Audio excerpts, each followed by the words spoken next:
Good morning, everyone. Welcome to the Community Chest Southern Africa Food Lab webinar. We are very happy that you have joined us this morning. This is the first of a series of conversations we will be having on justice, human rights, and development.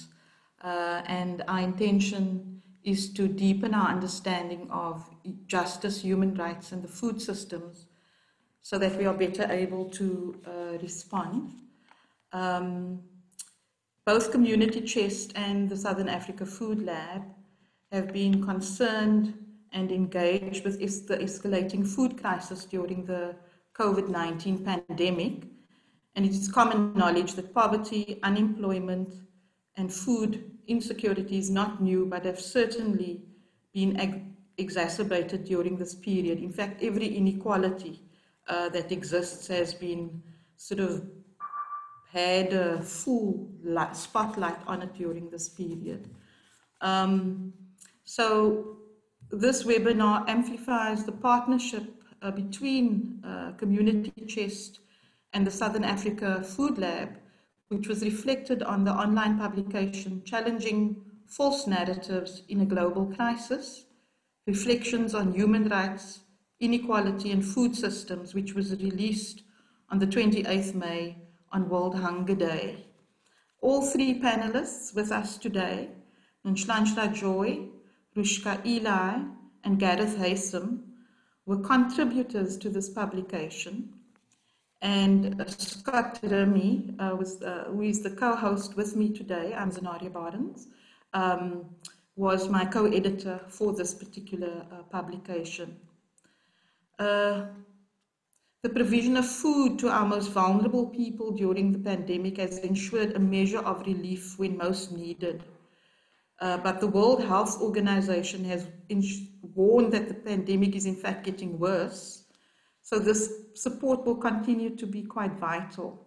And the United Nations World Food Programme has warned that an estimated 265 million people could face acute food insecurity by the end of 2020, up from 135 million people before the crisis began. However, many of the organizations, NGOs, have done what is immediate and necessary during this period, but we are aware that this is not a sustainable approach.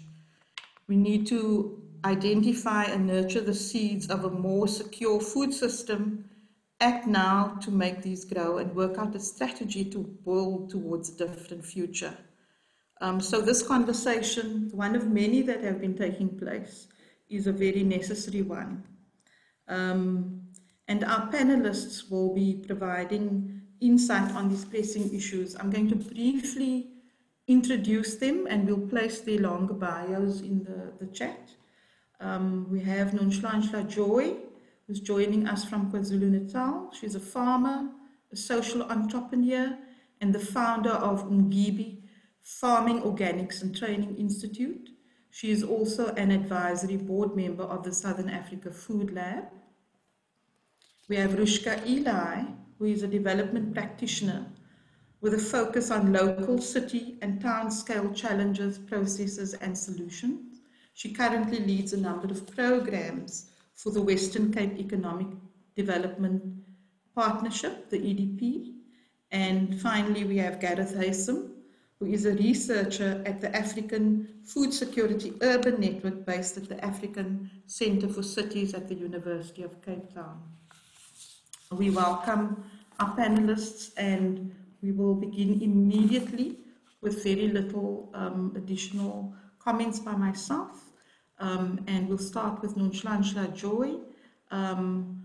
What has the COVID-19 epidemic taught us regarding food security and systems? Over to you, Nonhlanhla. Good morning, everyone, and thank you for coming. COVID-19 has actually shown us the fragility of our food systems in South Africa. I'm going to talk about this from my experience as a farmer, small-scale farmer. During the first 2 weeks, when the lockdown started, all the food that we had landed went to rot because the restaurants, the street vendors, and everyone that was buying from us was locked down with us. So we had nowhere to actually take our food, which meant that it was affecting everyone's livelihood, the farmer, the people that are buying, and those that we were supplying.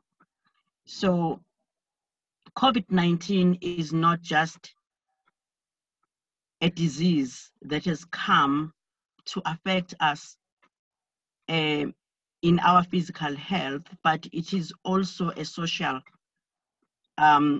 disease. It affects the disease. And we have seen people going hungry.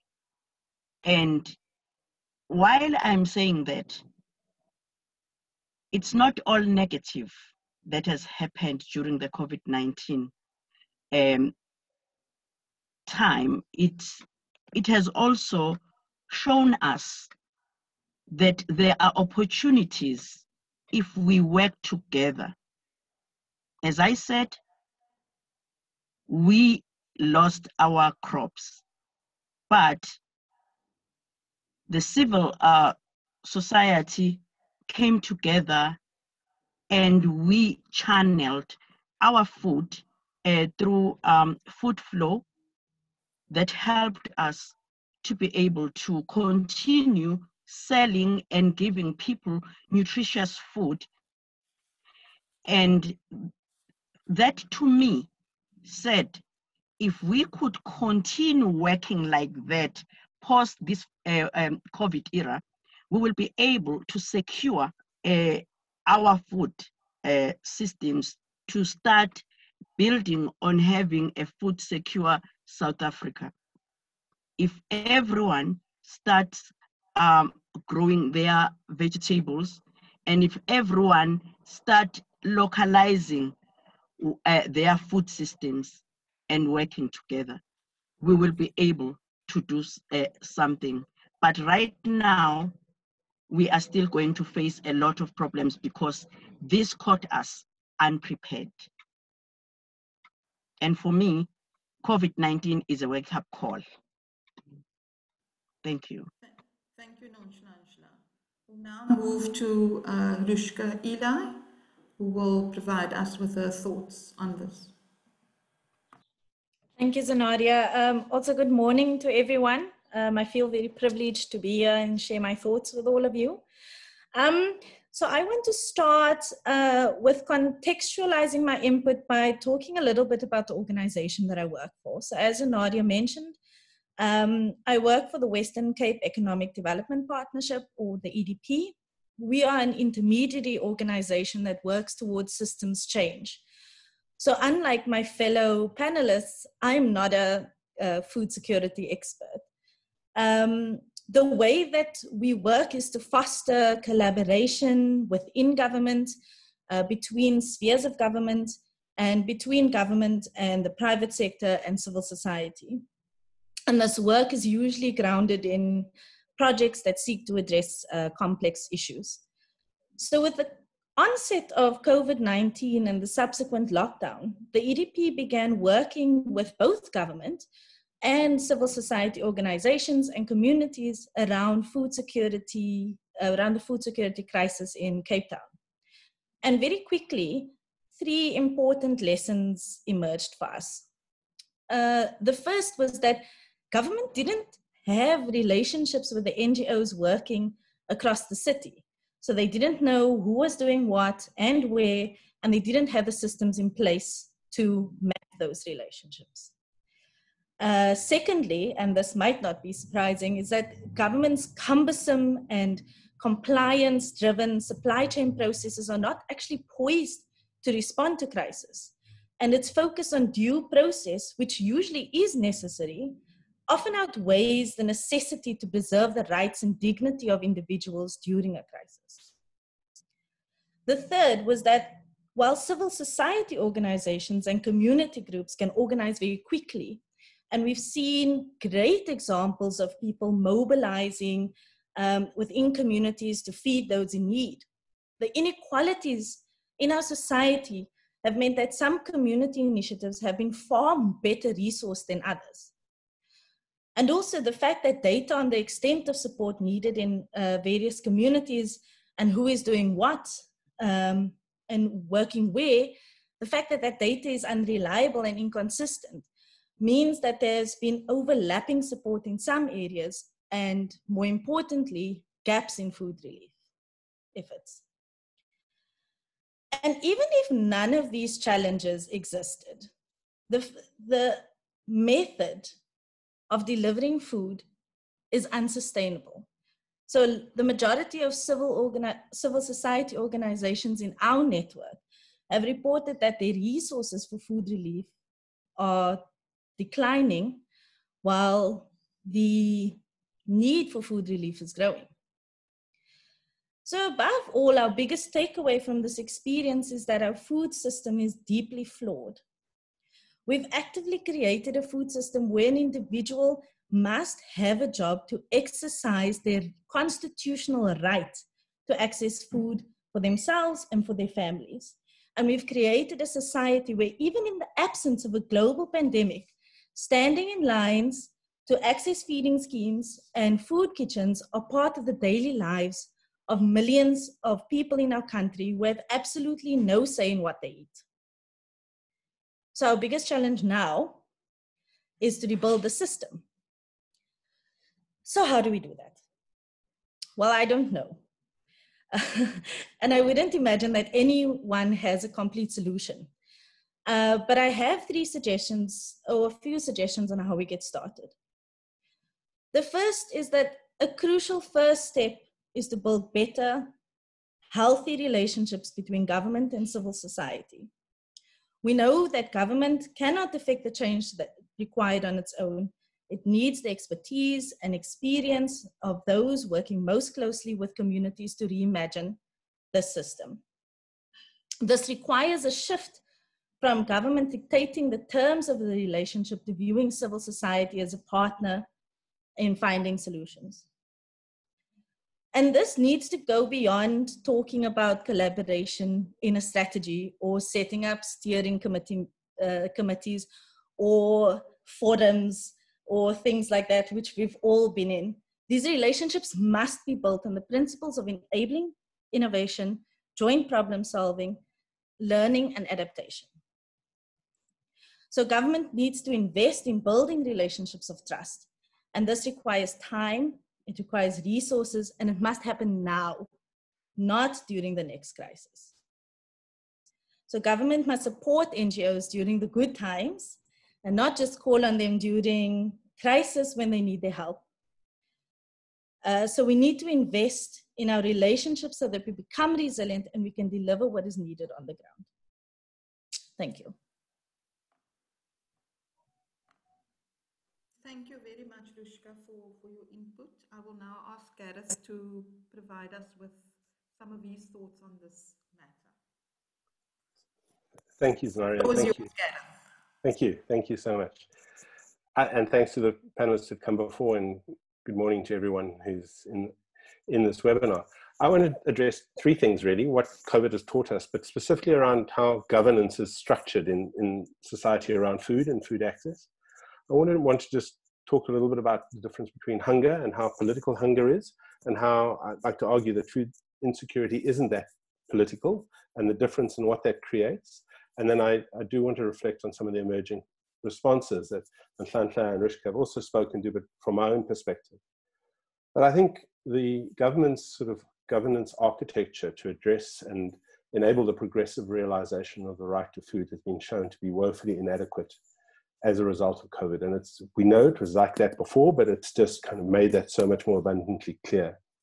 And I think this notion of the centrally governed and largely agrarian focused policy architecture hasn't enabled things to work and we've seen the sort of dramatic drop from food insecurity into hunger as a result of that. Our work at the African Centre for Cities has always shown that in the urban areas, food insecurity is far higher than the national figures represent. So it's also a matter of how we count, where we're counting, and what that might mean.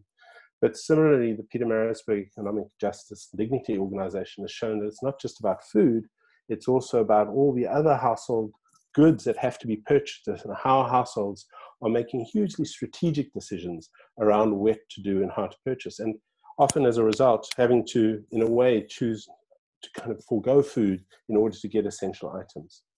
And I think one thing to be clear is that these strategic decisions and the food that is being eaten is not as a result of laziness or ignorance. It's these deeply strategic decisions that households are having to make. I think the daily struggle for food insecurity means that people are choosing multiple options. They're going formal, informal, they're having strategies around engaging with informal retailers for credit. They are activating thick and often very robust social networks that they have to keep maintaining, etc. And COVID stopped almost all of those, excepting directing everyone to the supermarkets. One couldn't go out, maintain networks. And I think that sort of really just let people drop from food insecurity into deep hunger very quickly. And so I think to differentiate between hunger and food insecurity, for me, hunger is something that you feel, it's immediate, you see it. And as a result of that, it becomes political. And I think when people fell into hunger, one example is the Arab Spring, when bread prices rose, people got angry and took to the streets. For me, we suffer food insecurity in deeply personal ways. It's about a poor nutrition rather than being hungry. We might be full, but we're not getting the nutrition that we might need. We're not getting that. And Rob Nixon, who's an environmental writer, makes this comment about slow violence. Hunger is violence, we see it, and it's sort of like violence, but slow violence is this thing that sits deep within us. And it's particularly important, and my work is on urban areas, so I'm going to speak to that in urban areas, because in urban areas, one can't go and grow food and things like that. There's some opportunities for that, but it's around how one accesses food, it's around the quality of the food, but also stability of that. And our national government strategy really imagines a rural country. It doesn't imagine, we're 66% urbanized, if not a bit more. And this agrarian kind of focus through national government doesn't necessarily help us address that. Not only that, no urban governments have a mandate to address food security. It's not part of their governance regime. They don't have funding, etc. And so if food insecurity isn't necessarily political, people aren't marching in the streets around that, what then, how do we then activate agency, and how do we move beyond sort of these real issues that we sit about, right, in an academic space, sit and talk about, that it becomes something that politicians have to respond to?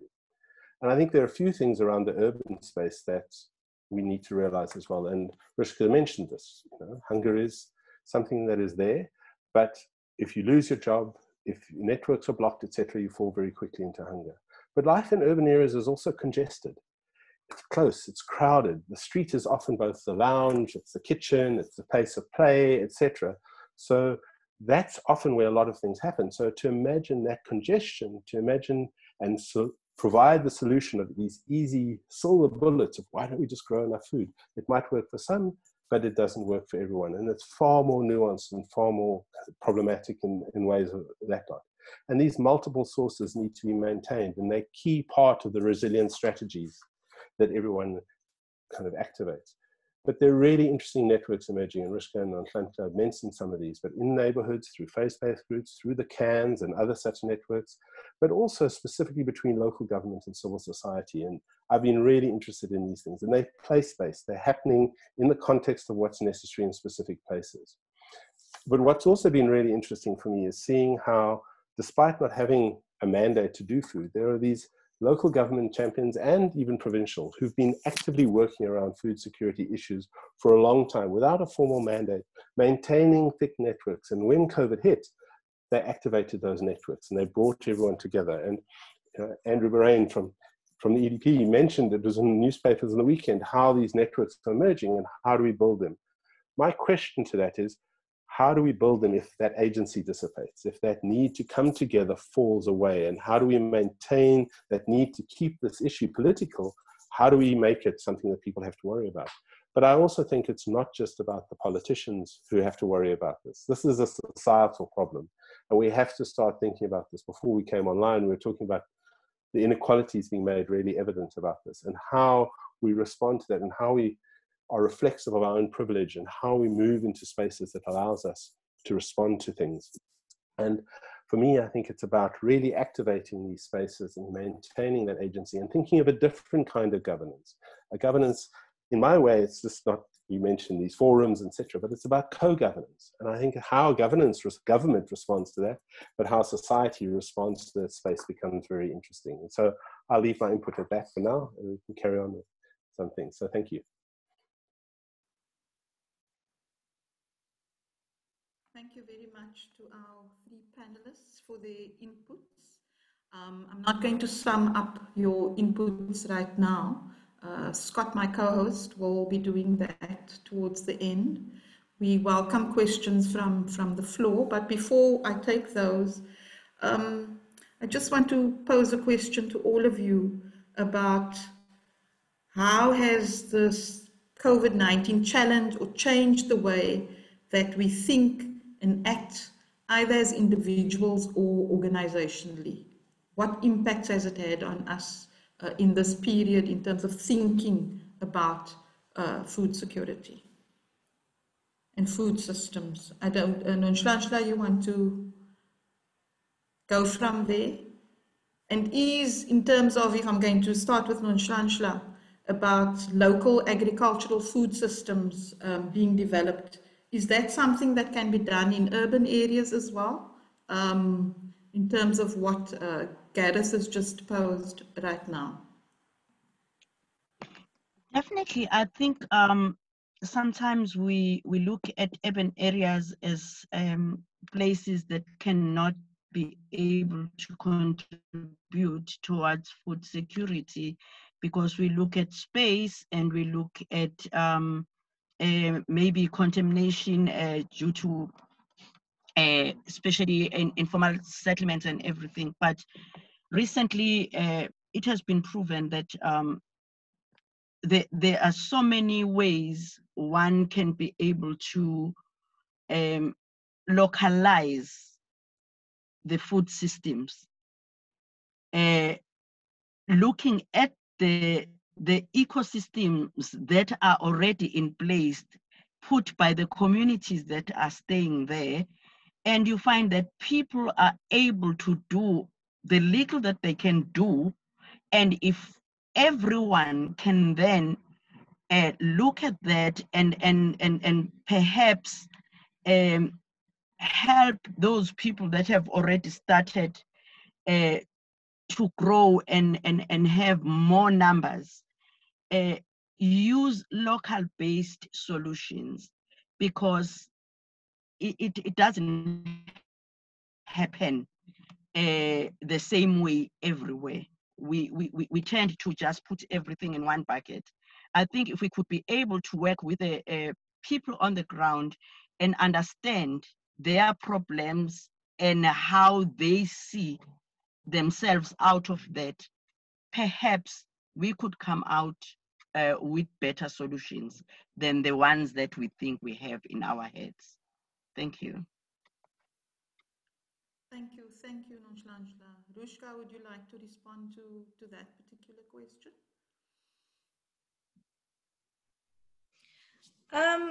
Yeah, I just think that this crisis is making us, really think about the ways in which we've structured our systems, and the kinds of vulnerabilities that have come with that.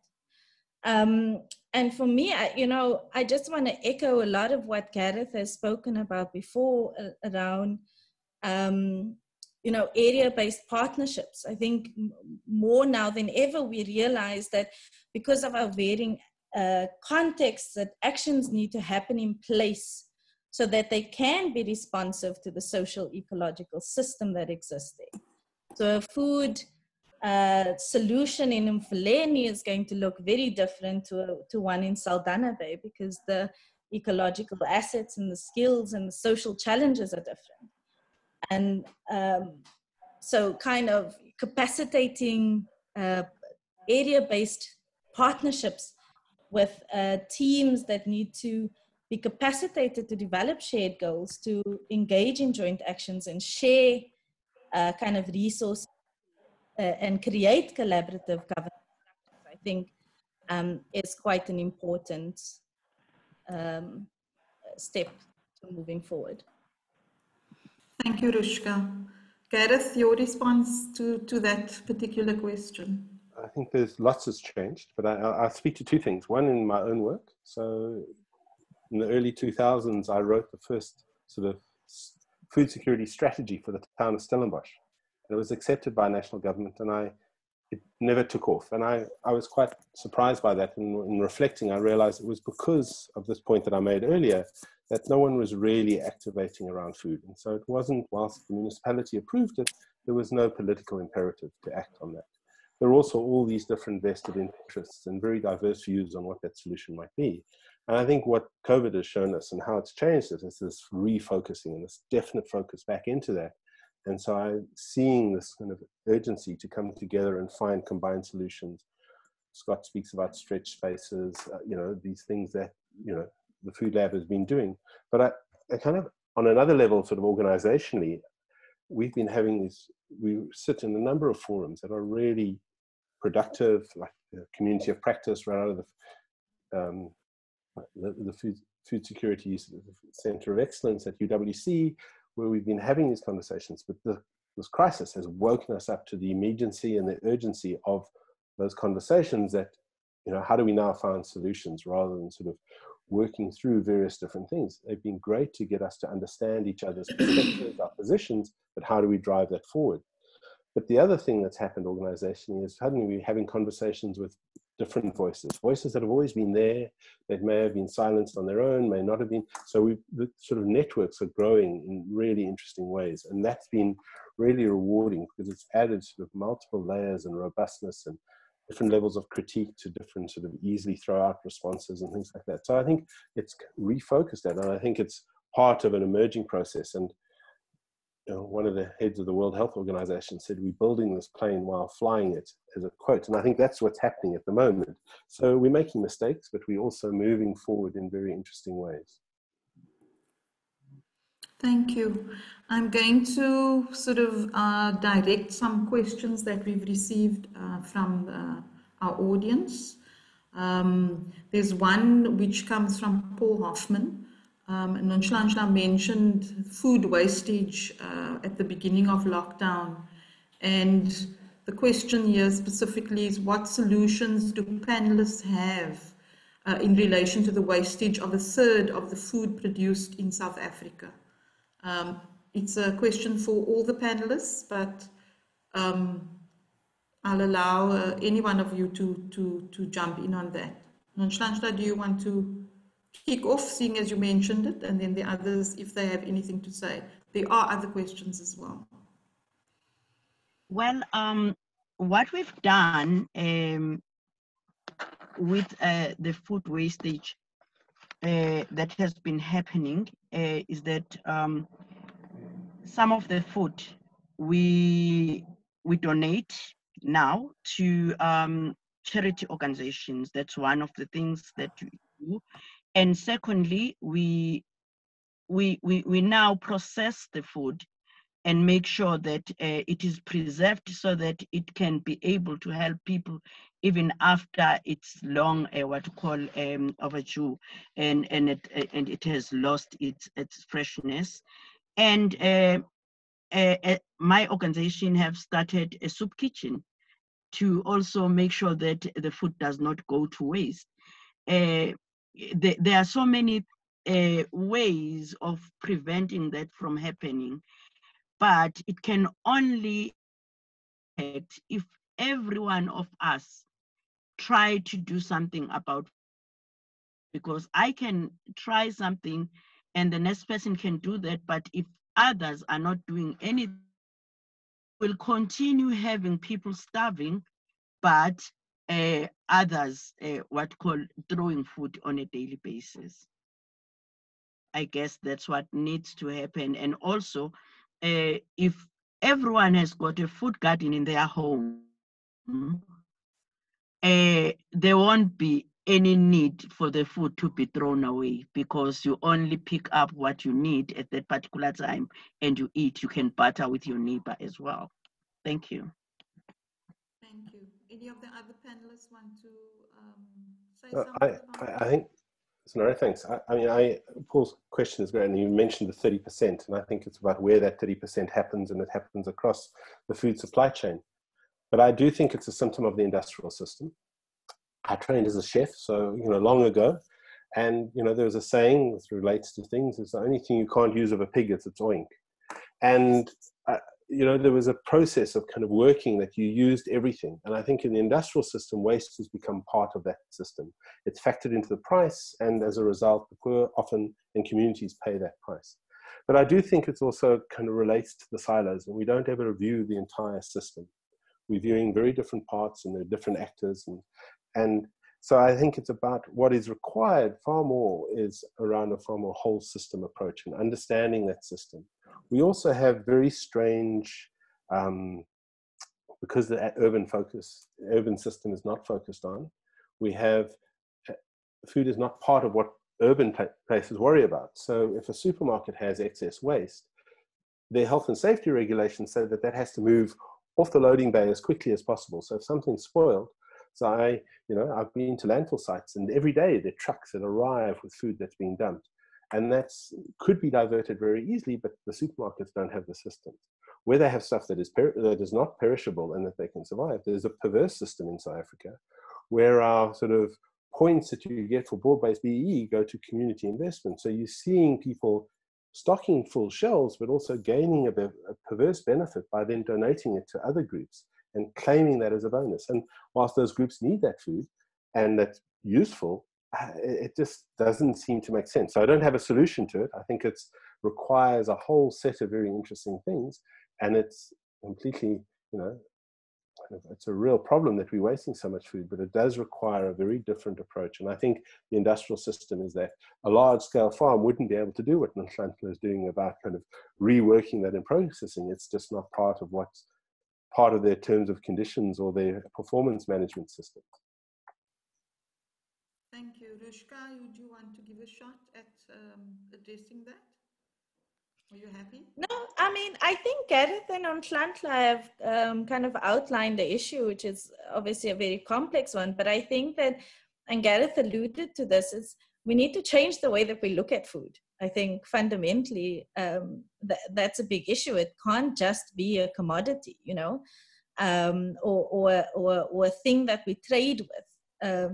And so I don't have any solutions, just that I think that the way that we think about food and the way that we define it in our economy needs to change. Thank you. I've got a question here from Vanessa Ludwig, and she asks, how much has the lack of addressing the land question contributed towards both hunger and food insecurity? Any of you can take that one. How is the lack of addressing the land question? Rushka, you want to kick off? No. Gareth, would you want to comment? I think it affects it completely. My point about slow violence is it's more than just the land question now, and I imagine there's part of the question seeing other questions from Vanessa around sort of the urban agriculture policies. It's not about just production. This is about the fundamental, it's about a system that has dispossessed people of access to land and access to entitlements over time to create a urban workforce that is paid minimum wage, and about a food system that is then being engineered to produce cheap staples to keep those food prices in the urban areas. So it's about an industrial policy as well as this dispossession of land. And so for me, going forward, there is no way unless we look at those historical injustices that have created a normalization of the situation in a way that has become just part of everyday life. And the land question is deeply rooted in that. Going back in the work of Colin Bundy and others, it's kind of completely part of that, right from 1913, even earlier than that, around trying to create a labor force rather than everything else. And I think we need to reflect on that in programming ways forward, because I think it sits there. The immediacy of the land question is equally important in allowing access to land and how that might work. But I think it's both. It's across all these distant systems. So the immediate question, but also looking at these sort of really sort of historical systems that have kind of been brought through the way and created this massive inequality in many ways, and other real issues that we have. Thank you, Gareth. I think that's quite a comprehensive response. Nonhlanhla, you want to add to what Gareth has said on the issue of land? I think he has covered everything, so I don't have much to say. Okay, fantastic. Thank you. Gareth, here's a specific question for you. I'm trying to sort of dissect the question because it's quite long. So I don't know if you can read all of that, but the question that comes is, what are your suggestions in respect to alternative spatial planning and agricultural policy to promote both food security and food sovereignty? That's for you. So yeah, I mean, I think for me, one of the things is to refocus. And yes, you know, City of Cape Town and great work that Stanley Fisher did way back in the 2000s around creating the first urban agriculture policy and how that evolved. And now it's sort of been morphed into a food gardens policy or strategy. But, you know, there are these processes. Cape Town is fantastic. It's one of those networks that I was referring to, in that how the resilience group have embedded food access into the new resilience strategy. And that allows so much more opportunity to do things. But I think it needs to go even greater than that. For me, at the moment, and part of the community of practice that I mentioned, and there's some people on this call who might want to also comment, we've been doing work around food sensitive urban design and planning. So how do you make a decision that is food sensitive when you're allowing planning approval? How do we value stuff that enables food access rather than valuing a very strange heritage kind of feeling of the city? So we kind of value the Constantia vineyards as being part of Cape Town's heritage, but we don't value the Philippi horticultural area and things like that. And that's embedded in sort of the agricultural land plan that was done a number of years ago. So for me, it's about how do we make food-based decisions in all the decisions in government. I don't for a moment think we need to have a minister of food in local government. We need to have food that permeates through all government policies, and planning as one of them that is about strategic thinking going forward. It's about spatial development planning. It's about the 5-year plans. Planning is a key area where that has to happen, and it needs to think forward but also be reactive. So if you're going to build a shopping mall, one has to do a food impact plan and see how many informal traders are going to be evicted. If you're going to do a housing development, how many small-scale farmers who are making a life like in Philippi are going to be excluded from that. So these decisions have to be made like we do an environmental impact assessment. We need to be having a food impact and done that, and how we then embed it in our planning processes going forward. Hope that answers the question. Thank you, Gareth. Thanks for that response. We're having a number of questions and comments coming up both in Zoom and on Facebook Live, where we are at the moment, from people who are watching this. A number of them are comments, their own views, etc., which are very useful in relation to food systems, inequality, how all of that gets done. But here's one question which I think is to all panelists, but I'll say, Nonhlanhla, this one is for you. How would you say the COVID-19 food crisis response has impacted small-scale farmers in terms of inclusion or exclusion from food supply chains? That's from Mandy Rapson.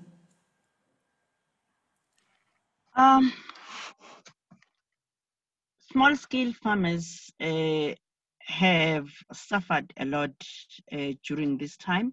They've been impacted negatively. One, as I said, that during the first 2 weeks, it was really hard because it was like harvest time and everyone was getting ready to have their vegetables sent to the clients, and all of a sudden there was no movement and we could not do anything. And that showed us that the systems that we have in place are not catering for the small scale farmer who has to take the food somewhere else. Whereas if there was systems in place that are location based, it would have been easier to move the food even during the what call the lockdown, because farmers were considered as essential services. But at the same time, it also showed us that lack of knowledge is very, very dangerous to us as small-scale farmers, because if we had better resources or better networking as farmers, it would have helped us during that time. But working together with civil society, but before that, it was all for themselves, the charity organizations working on their own, the government working on their own, everyone working on their, we've been working in silos. But COVID-19 has helped us to start working together. As I'm speaking, we are working with the KZN government, all departments, working towards building a better food security and for the first time, this is happening. So I would say COVID-19 has escalated the food response by the government departments that have been not doing anything. Thank you. Thank you, Nonhlanhla. We're having a lot of comments from our audience about how do we address the current crisis. As we know, the pandemic is worsening. We need to deal with it now, etc. So I think, there are many organizations which are responding to that. But the subject of today is we are very aware of that. And we, in fact, are saying that that is happening. That needs to happen, that needs to continue to happen. But how do we go and move beyond? Because what this is happening is not sustainable in the long run. So I'm taking a question from Vernon White here, who asks, do we know of best practice response mechanisms for food security emergencies and public health crises in a timely manner in the world or in Africa? Or products developed for outbreaks and epidemics. Do we have any best practice? I know, Gareth, you had a comment around that when we were leading up to this. Would you like to address that? I think there are a number of really interesting initiatives, and my one concern, and kind of why I'm blowing a few bubbles and trying to answer this, is that they are so context specific. Everyone talks about Belo Horizonte in Brazil and how they created this really interesting sort of response that really brought down child undernutrition and stunting, etc. But it was embedded within a set of processes around conditions attached to grants and all sorts of things that we just don't have here. And so I think there are a number of really good practices across a number of spaces and places where really interesting things are happening. Just seeing work that's happening in many, so I do some work in Kenya, in places like Kisumu, where bringing very different groups together to speak about this and trying to respond to that and trying to provide everyone with the tools. In Kisumu, the poorest of the poor get nutrition from fish on the lakes of Lake Victoria, but the fish isn't from Lake Victoria. It's coming in from outside, sometimes far away as China, and the fish that's being caught is being exported maybe to Nairobi or elsewhere. how do you make a decision around that? Do you stop imports, or do you allow that more affordable food to give that essential, the essential vitamins to those young kids in the poor communities? Those are decisions I wouldn't want to be making as a government official, but having these groups where people can come together and really talk about that and make decisions and say, how do we wean ourselves off the one, but how do we also address the higher prices? And these decisions have to be made in a specific context. I think the work that the resilience strategy is trying to do in Cape Town, working with the likes of EDP and others and having these conversations, others Nonhlanhla can mention around what's happening around what the Food Lab did in, with them in KZN and all that work. These are all examples of how these really interesting place-based processes are playing out. So I'm blowing a few bubbles. I haven't given a direct answer, but I do think we need to look at the local before we kind of, and we can borrow from the good ideas, but what do we need to do in the local and how do we respond to that? Thank you. Following from that, there's a question from Zukile Nkeza, who says, how do we create appetite for seeing food insecurity as a justice issue? And she's from the Warehouse Trust. I'm going to let Rushka take that one. Yeah, I think that's a really important question that I don't have an answer to, but more questions as well. I think, and I spoke about this in a conversation earlier, is that food security, this issue, this food crisis that we're sitting with is kind of the perfect example of the inequality and the injustices that exist in our society. For people to have such varying experiences of food in this country it is absolutely a justice issue. And it's one that's, I mean, the reason I didn't answer earlier is because this kind of stuff is quite triggering for me. I'm a child of food kitchens, and I'm 31 years old and we haven't figured this stuff out. And so I don't have an answer, but we do need to relook at food insecurity as not a kind of another structural or industrial issue. It's not an issue of distribution and of quantity. It's an issue of access. It's an issue of dignity. Thank you, Rushka. Do any of the other panelists want to comment on that issue of food insecurity as an injustice or as an issue of justice?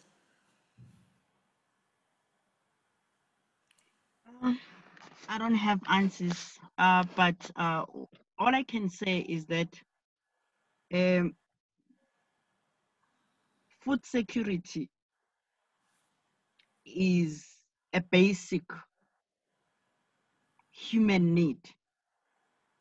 So any community or any person who is not having access to that is being dealt with injustice.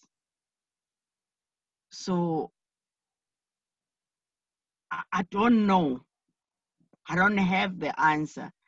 But what I know from my own experience, when I experienced the hunger issue, I had to do something about it myself and to restore the dignity that I was fast losing.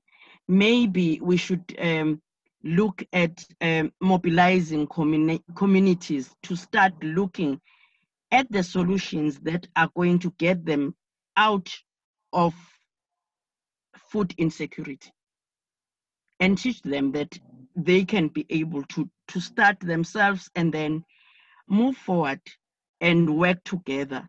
That is all I can say, because that is what I did when I was faced with a similar situation. So we don't react the same way. Yeah, I guess so. Thank you. We've got 10 more minutes to go before we wrap up the session. And as we said, this is a a conversation or a discussion, which is one of many that are happening. Many groups are having the same discussions around the issues of food, immediate food supply and relief, emergency support. What do food systems, what should they be looking like post this period? How does this period, in fact, lead us into that? And so I'll just say, before I call on Scott to kind of summarize the particular issues that have been raised here, is that it's not the last conversation we will be having. As I mentioned in the beginning, we published a book publication on food systems, and the 3 panelists here were contributors to that book, and there were at least another 20 voices in that publication. If you go onto the Community Chest website, which has been posted here, you will find the book that Food Lab and ourselves produced. And we intend, in fact, to have a second and even third conversation about this. I just want to alert all of you to that, that while we will be running out of time, we will be having this conversation or picking up or deepening this particular discussion, which is so critical. There are so many comments by the audience in this group at the moment. So I'm sure that you can make connections with each other as well. The networking from this would be quite important.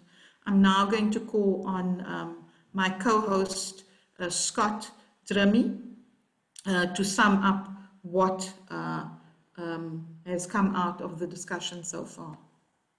Thank you, Scott. Thank you, Zanaria, and thank you to the panelists and to the participants. Just generally, I think it's been a very, very rich exchange and very difficult to distill it in terms of a few key points or key summary. I think the presentations, as the entire collection revealed, is the complexity of the food system as it's in South Africa, but embedded globally, but how it converges so much on this justice issue. And I think that came through very powerfully by all 3 speakers. There is this question about time, that food system as we see it today is embedded in the past. It has a long history, and we need to understand whence that history comes from, and that any assumption that we have about solving the issues in terms of silver bullets or single policies or even single sectors of society trying to solve it is grossly misplaced, and that this is a societal issue. And COVID has revealed just how poorly prepared we were, and has revealed just how insidious that system is.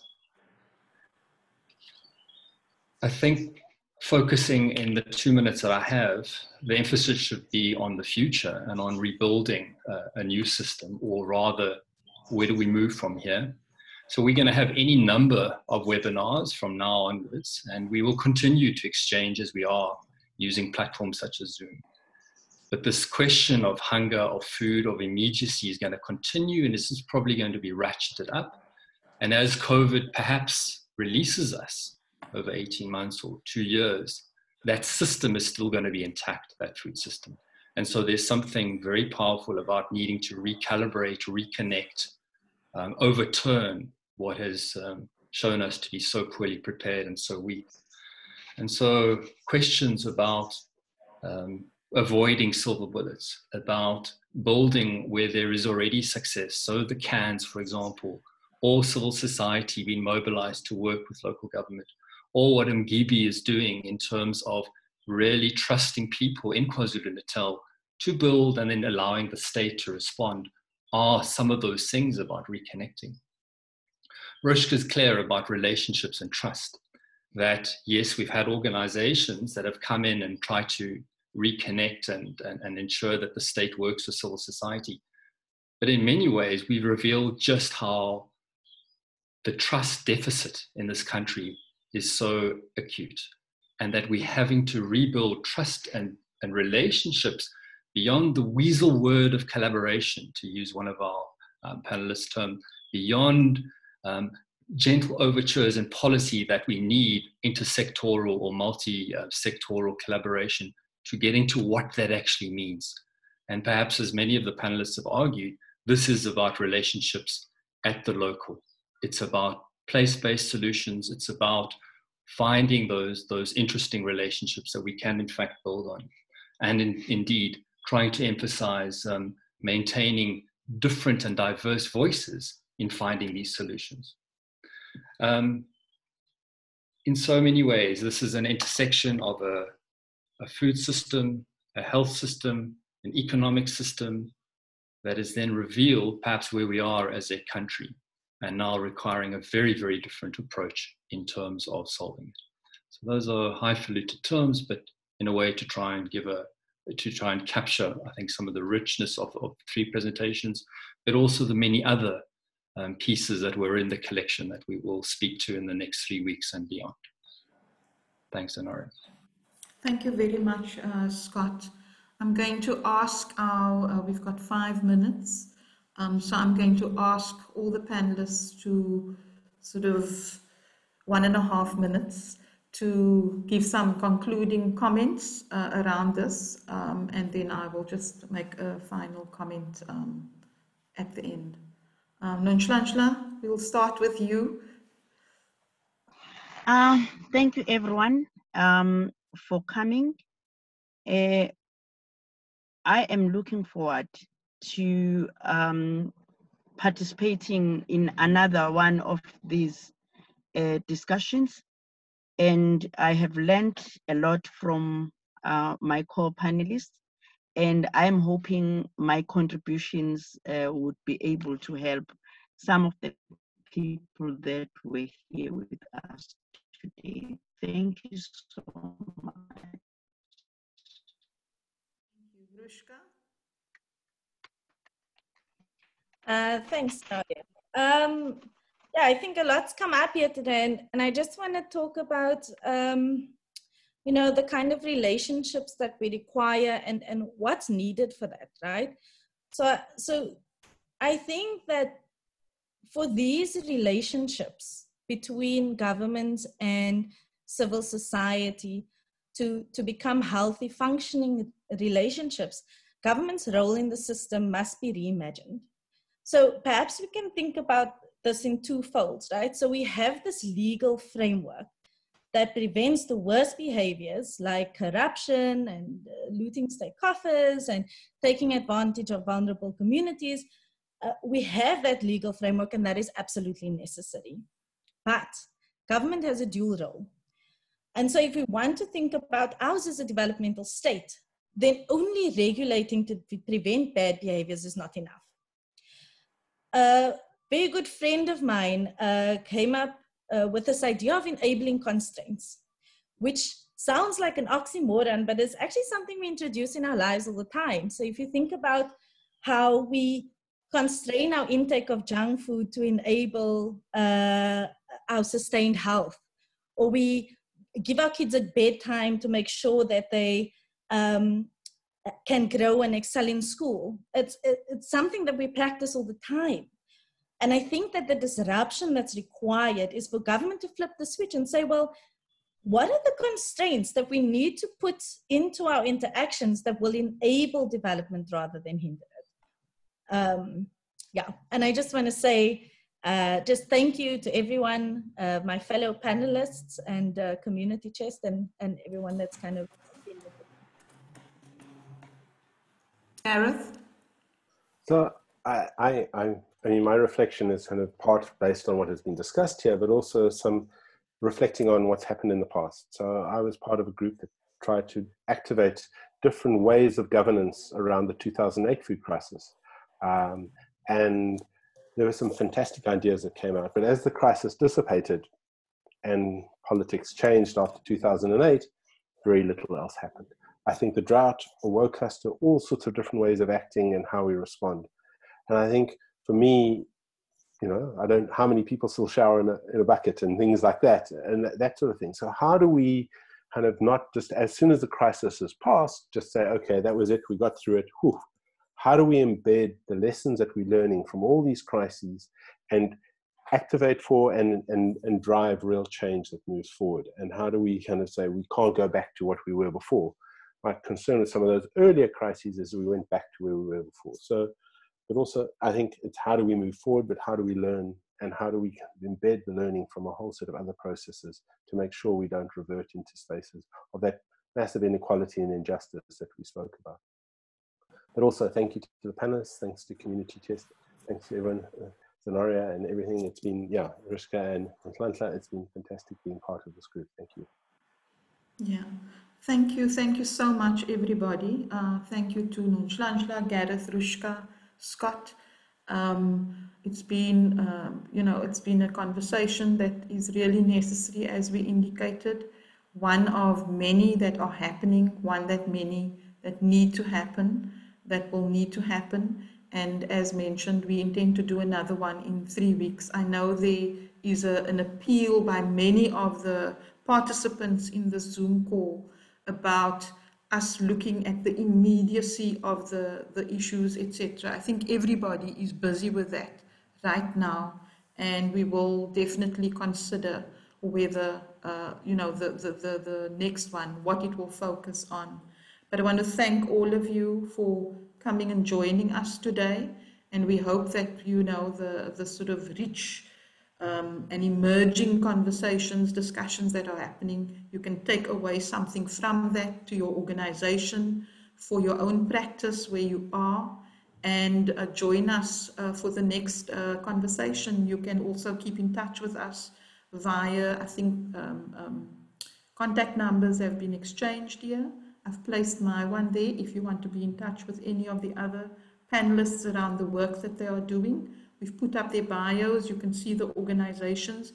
Go onto the websites of the various organizations and look in the and look at the publication that was produced for the rich content that is there. Thanks also to all the participants for your own views on the matter, which I'm sure has added to the richness of this particular discussion this morning. I'd like to say goodbye, wish you well, stay safe, stay clear from the virus, and let's emerge on the other side and continue with this and not let it drop once the crisis has passed. Thank you very much, everyone.